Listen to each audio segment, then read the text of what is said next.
விஜய் மற்றும் த்ரிஷா சமீபத்தில் AGS Entertainment co producer Kalpathi S Suresh அவர்களுடைய மகன் வெட்டிங் ரிசப்ஷனை ஒன்னா சேர்ந்து அட்டன் பண்ணியிருந்தாங்க. ரெண்டு பேரும் ஒரே மாதிரியே ட்ரெஸ் கலர்ல இந்த ஃபங்க்ஷன்ல கலந்துக்கிட்டாங்க. இவங்களோட இந்த எதிர்பாராத திடீர் பப்ளிக் அப்பியரன்ஸ் மக்கள் மத்தியில பேசு பொருளா மாறுச்சு. காரணம், சங்கீதா விவாகரத்து கேட்டு மனு தாக்கல் பண்ணதுல விஜய் ஒரு நடிகையோட திருமணம் மீறிய உறவுல இருக்காருன்னு குறிப்பிட்டிருக்காங்க. மனுல அந்த நடிகை யாருன்னு மறைமுகமா சொல்லியிருந்தாலும் நேரடியா குறிப்பிடல.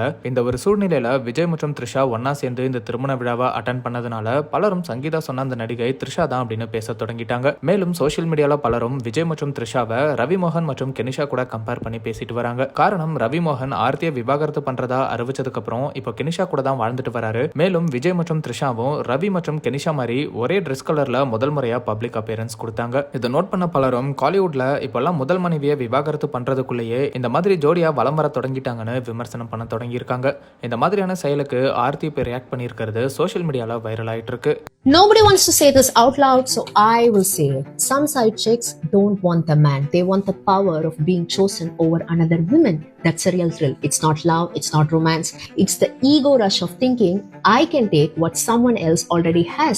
இந்த வீடியோல அந்த பெண் என்ன சொல்றாங்கன்னா, சில ரகசிய காதலிகளுக்கு அந்த ஆண் முக்கியம் கிடையாது. அவங்களுக்கு முக்கியம் என்ன அப்படின்னா, அந்த ஆணோட வாழ்க்கையில ஏற்கனவே இருக்கிற பொண்ணை விட இவங்களுக்கு அதிக முக்கியத்துவம் கொடுக்கிற அந்த பவர் தான் வேணும்னு நினைக்கிறாங்க. அதுலதான் அவங்களுக்கு ஒரு சுவாரஸ்யம் இருக்கு. இது லவ்வோ ரொமான்ஸோ இல்ல. ஏற்கனவே ஒருத்தர் கிட்ட இருக்கிற விஷயத்த என்னால அடைய முடியும் அப்படிங்கிற ஈகோ மட்டும்தான். இது அவங்க மண்டக்குள்ள ஒரு சைலண்ட் காம்படிஷன் மாதிரி ஆயிடும். அந்த ஆண் அவங்க மனைவி இல்லனா ஏற்கனவே ரிலேஷன்ஷிப்ல இருக்கிற அந்த பொண்ணு கிட்ட போய் சொல்லிட்டோ இல்ல அவங்களுக்கு தெரியாமலோ அந்த ரிலேஷன்ஷிப்பை ரிஸ்க் பண்ணி இவங்களை பார்க்க வந்தா ஏற்கனவே ரிலேஷன்ஷிப்ல இருக்கிற அந்த பொண்ணை விட நான் தான் பெட்டர்னு இவங்க நினைப்பாங்க. இந்த ஃபீலிங் ஒரு போதை மாதிரி இருக்கும்.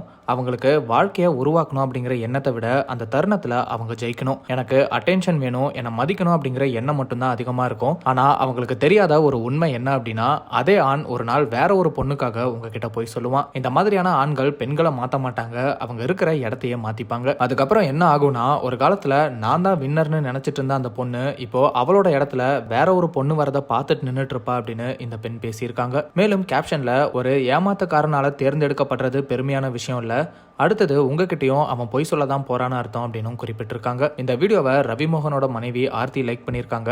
ஆர்த்தியோட இந்த செயல் இப்போ பலரோட கவனத்தை ஈர்த்திருக்கு. சோஷியல் மீடியால தொடர்ந்து விஜய் மற்றும் த்ரிஷா பத்தின விமர்சனங்கள் வந்துட்டே இருக்கு. சமீபத்துல தாவிகா சார்பில் நடந்த மகளிர் தின விழாவில் இந்த சர்ச்சைக்கு விஜய் பதிலடி கொடுத்திருந்தாரு. ஆனா த்ரிஷா இன்னுமே இந்த சர்ச்சைகளுக்கு நேரடியா எந்த ஒரு விளக்கமும் கொடுக்காம அமைதியா இருக்காங்க அப்படிங்கறதும் குறிப்பிடத்தக்கது.